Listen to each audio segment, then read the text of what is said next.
Un souvenir mémorable. Une danse Maasai de bienvenue pour ces touristes américains et anglais. Les Maasai, un passage obligé pour tout safari réussi.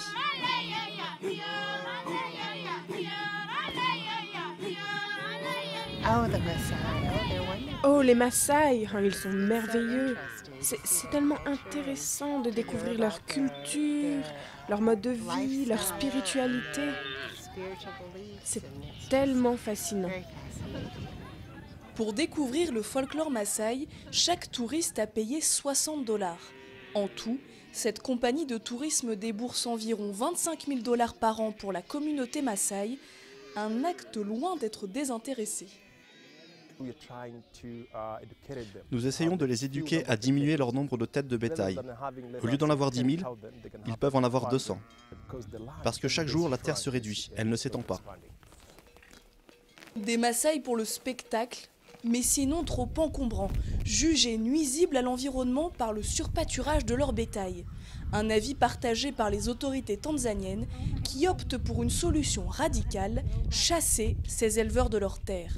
En mars dernier, plus de 60 000 Maasai sont menacés d'expulsion. Le cœur du conflit se situe dans le nord de la Tanzanie, à Loliondo. Entre les deux principaux parcs nationaux du pays, sur la route migratoire de millions d'animaux, le gouvernement veut créer une zone exclusive de 1500 km² réservée à la faune sauvage. En clair, les Maasai et leur bétail, installés là depuis des siècles, seraient contraints de vivre loin des points d'eau et des pâturages cruciaux pour leurs troupeaux. Les Maasai, un danger pour les animaux sauvages. Marco Sikorei n'y croit pas. Pour cet écologiste, ce n'est pas un hasard si les plus belles réserves d'animaux se trouvent sur les terres des Maasai.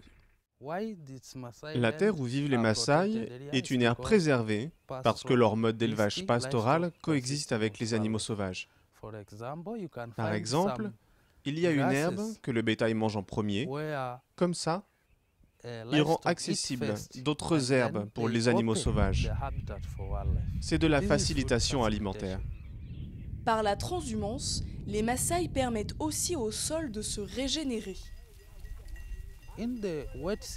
Pendant la saison humide, le bétail va paître d'un côté. À la saison sèche, il va paître de l'autre côté. C'est le moyen de gérer au mieux la terre. Ils ne feront jamais de surpâturage. Si l'on réduit la terre des éleveurs nomades, ils n'auront jamais de mobilité, de rotation pour leur terre. Voilà pourquoi on crée des problèmes en réduisant la terre des éleveurs qui ont besoin de mobilité. Un mode de vie ancestral aujourd'hui menacé par ce projet de corridor du gouvernement. Pour Mwalimu, quitter ces terres essentielles pendant la saison sèche signifierait la fin pour son troupeau et donc pour lui. Le bétail et les Maasai ont été créés le même jour. À la naissance d'une vache naquit un Maasai, donc un Maasai ne connaît rien d'autre que le bétail. Le bétail et nous n'aurons nulle part où aller, et nous n'aurons nulle part où boire. La vie du bétail dépend de cette herbe, et le bétail est le moyen de survie des Maasai. Nous n'avons pas de banque. Notre banque, ce sont ces vaches. Notre troupeau, c'est comme l'argent d'un homme riche dans une banque. Nos enfants vont à l'école et nous nous nourrissons grâce à la vente des vaches. Qu'est-ce qu'on va devenir si notre bétail disparaît? Nous demandons à Mwalimu qui se cache derrière ces expulsions. Le vieil homme prend peur. Ces gens-là ne sont pas aimables. Si tu oses parler d'eux, ils te traquent. Ce nom qu'il refuse de prononcer tient en 3 lettres, OBC. Cachée derrière ces collines, la compagnie de chasse des Émirats arabes unis se fait discrète. Et pour cause, ses clients sont la famille royale émirati. Comme le montrent ces photos de vacances postées sur Internet par le prince héritier de Dubaï, les riches dignitaires viennent depuis 1992 à Loliondo pour profiter des trésors naturels de la Tanzanie. Mwalimu en est sûr, ces expulsions n'ont qu'un seul but, créer une zone qui deviendrait la chasse gardée d'OBC, sans Maasai ni bétail.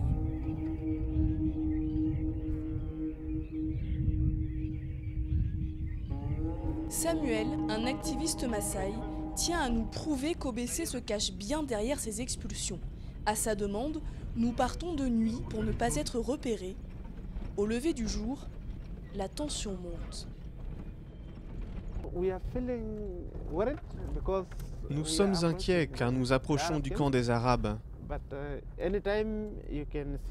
À n'importe quel moment, tu peux rencontrer la police ou les gardes qui patrouillent. Nous décidons de continuer à pied par un chemin détourné. Notre guide Maasai habite tout près des campements d'OBC. Avec son voisin émirati, l'enfer est quotidien. Il y a des gens employés pour chasser le bétail quand ils s'approchent trop près des campements. Nous les voyons tellement souvent. Si tu refuses de chasser ton bétail, ils le font pour toi.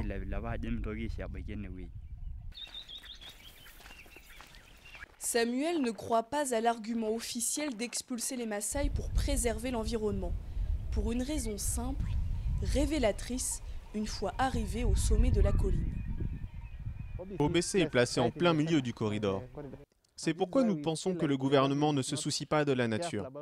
On ne peut pas vouloir préserver les animaux sauvages et laisser une compagnie de chasse dans le corridor. Si c'est un corridor primordial pour la faune, alors les Maasai, OBC, tout le monde devrait le respecter et laisser les animaux affluer. Depuis plus de 5 ans, Samuel enquête sur cette compagnie privée installée sans aucun accord avec la population Maasai. Ce terrain de chasse de 4000 km², OBC le loue plus de 500 000 $ par an à l'État tanzanien, soit 2% du PIB. C'est un groupe de personnes très puissantes dans ce pays. C'est pour ça qu'on disait, peut-être qu'il y a quelque chose, peut-être que c'est un plan sur le long terme pour eux, et la première étape est de mettre les Maasai dehors. Les dernières expulsions datent de juillet 2009, en pleine saison sèche. Les Maasai utilisent alors l'eau près du camp d'OBC, mais c'est aussi l'ouverture de la chasse pour la compagnie émirati. Des milliers de Maasai sont expulsés, leurs maisons réduites en cendres, selon eux, par les autorités tanzaniennes pour assurer la tranquillité d'OBC.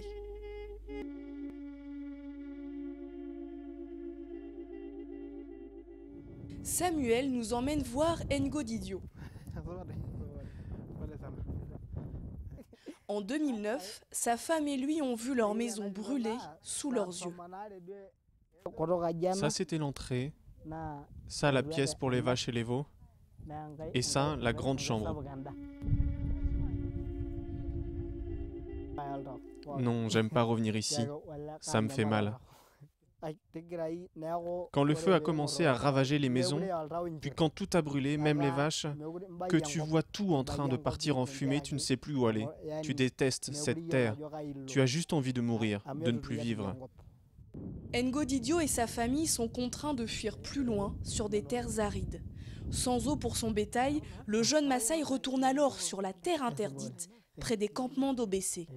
Les gardes de sécurité le trouvent et lui ordonnent de poser son bâton à terre. Je leur ai dit que je ne baisserais pas mon bâton. Les gardes m'ont menacé 3 fois, et à la 4e, ils ont tiré, en plein sur mon œil. Ngo Didio perd son œil gauche, il est arrêté et menotté pendant ses 6 mois d'hôpital. Pourtant, loin de perdre son courage, Ngo Didio reconstruit aujourd'hui sur les cendres de son ancienne maison. Ce pays n'est pas celui des Arabes, c'est notre pays. Ou alors, ça veut dire que par le pouvoir de l'argent, ils peuvent prendre notre terre, c'est ça? Même s'ils nous tuent, nous ne la quitterons pas. Pour rencontrer la compagnie de chasse émirati, direction Arusha, la plateforme touristique du pays. Une centaine de compagnies de safari y ont installé leur quartier, comme OBC. Photo avec le gouvernement, trophée de chasse, le bureau du directeur général d'OBC plante le décor. Isaac Molel nie en bloc les expulsions de milliers de Maasai en 2009. Non, tout ça, ce sont des mensonges, de vrais mensonges. Le gouvernement a fait une commission parlementaire, mais ils n'ont jamais rien trouvé de la sorte.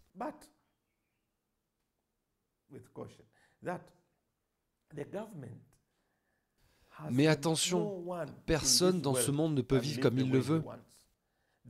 Le gouvernement a fixé des procédures pour l'utilisation de la terre.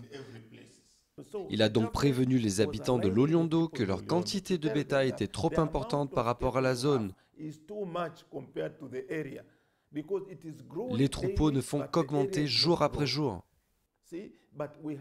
Il y a des ONG à Loliondo, mais aucune ne leur parle de conservation. Aucune ne leur parle de pastoralisme moderne. Un pastoralisme moderne, c'est-à-dire avec moins de bétail. Pourtant, aucune étude récente ne montre l'explosion du nombre de vaches à Loliondo. Quant à l'augmentation de la population dans la région, elle est équivalente à la moyenne nationale, 2,7% par an. Ce projet de corridor du gouvernement, sans aucun Maasai à la ronde, arrangerait bien OBC. Toute cette terre sous pression, c'est une mauvaise nouvelle pour vous. Très mauvaise, oui. Très mauvaise, parce que maintenant, on doit faire beaucoup d'efforts. Des efforts en plus, pour être sûr que l'on pourra chasser en sécurité, sans blesser les gens, sans blesser les troupeaux. Ils sont tout autour, vous voyez. Le gouvernement tanzanien servirait-il les intérêts d'OBC? Pour le savoir, nous rencontrons cet homme que nous appellerons Daniel. Pendant 5 ans, il a travaillé pour la compagnie de chasse comme homme de confiance de la famille royale. Par peur des représailles, Daniel préfère témoigner sous couvert d'anonymat. Une fois, je suis allé voir le commissaire de région. J'avais 30 millions de shillings. Je transportais cet argent dans mon sac d'ordinateur. C'était une sacrée somme, parce qu'il ne donne pas de chèque. Le problème de cette compagnie, c'est qu'ils donnent de l'argent de main à main. Si tu veux 100 millions, ils te donnent 100 millions. Ils vont à la banque, ils retirent l'argent, ils te le donnent sans l'écrire nulle part. Environ 50% des véhicules utilisés au palais présidentiel ont été donnés par la compagnie. Par exemple, à l'époque où je travaillais pour OBC, j'étais celui qui avait signé au nom de la compagnie pour acheter 110 Land Rover pour la police dans tout le pays. Tout ça, donner des voitures, donner de l'argent, construire toutes ces choses, c'est pour être libre sur la terre des Maasai à Loliondo. Le gouvernement tanzanien, lui, est catégorique. Aucun traitement de faveur n'est accordé à OBC. Je pense que vous ne comprenez pas. Vous pouvez éteindre la caméra? Voilà pourquoi le ministère était... Vous voyez, vous allez vers ces choses négatives dont je parlais. Quand la concession était américaine, les autres compagnies ne blâmaient personne. Maintenant, parce que c'est une compagnie du Moyen-Orient, on la blâme. Est-ce que c'est de la ségrégation? Mais pourquoi maintenir une compagnie de chasse en plein milieu d'un corridor censé protéger la faune sauvage?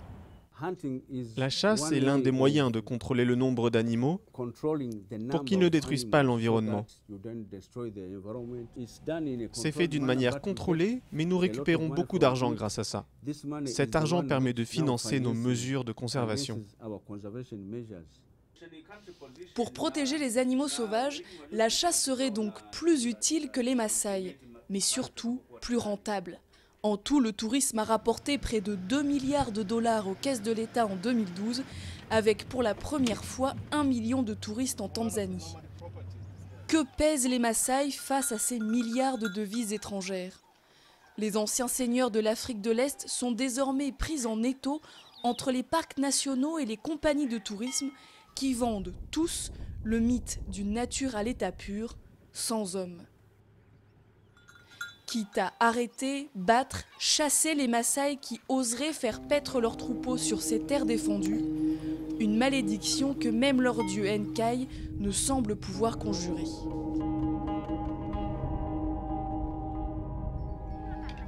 Certains Maasai n'hésitent plus à avoir recours à la justice. Dans leur viseur, une compagnie de tourisme américaine, Thompson Safari, installée depuis 2006 sur un terrain de 5000 hectares. Une association de défense du pastoralisme a formé 20 bénévoles Maasai au rudiment du droit. Parkipuni est l'un d'entre eux. La justice est impartiale, elle énonce les droits pour chacun. C'est ce que l'on nous a appris et il est important que vous compreniez que s'il vous arrive quoi que ce soit, vous pouvez aller en justice pour bénéficier de vos droits. Chaque jour, il arpente les villages pour sensibiliser sa communauté. Avant, la police arrêtait les gens et ils avaient peur d'être poursuivis en justice. Alors ce qu'ils avaient l'habitude de faire, c'était de donner de l'argent à la police pour être libérés. Parce qu'ils ne savaient pas que la justice donnait les mêmes droits à chacun. Maintenant, ils savent qu'ils peuvent se défendre.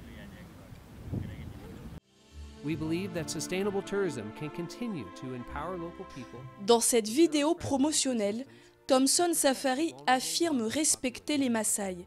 La compagnie débourserait près d'1 million de dollars depuis 2007 pour eux.